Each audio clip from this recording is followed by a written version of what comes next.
Hi everyone, ಅನನ್ಯ ಕ್ರಿಯೇಷನ್ಸ್ಗೆ ಸ್ವಾಗತ. ಇವತ್ತು ಶೀತ ಮತ್ತು ಕೆಮ್ಮಿಗೆ ಹೋಮ್ ರೆಮಿಡಿ ಯಾವ ರೀತಿ ಮಾಡೋದು ಅಂತ ನೋಡೋಣ ಬನ್ನಿ.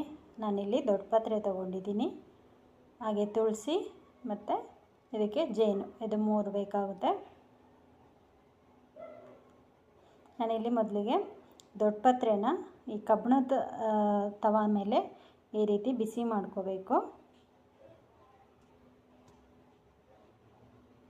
ಇದಕ್ಕೆ ಇವಾಗ ಬಿಸಿ ಆಗಿದೆ. ಇದಕ್ಕೆ 2ರಿಂದ 3 ಎಲೆ ತುಳಸಿ ಇಟ್ಕೊಂಡು ರಸನ ಹಿಂಡ್ಕೋಬೇಕಾಗುತ್ತೆ.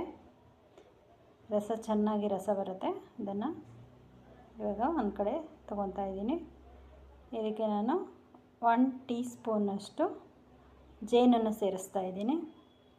ಓಕೆ, ಇದನ್ನು ಚೆನ್ನಾಗಿ ಮಿಕ್ಸ್ ಮಾಡಿ ದಿನಕ್ಕೆ 2 ಟೈಮ್ ತೊಗೊಂಡ್ರೆ ಆದಷ್ಟು ಬೇಗ ಶೀತ ಕೆಮ್ಮು ಕಡಿಮೆ ಆಗುತ್ತೆ. Thank you for watching.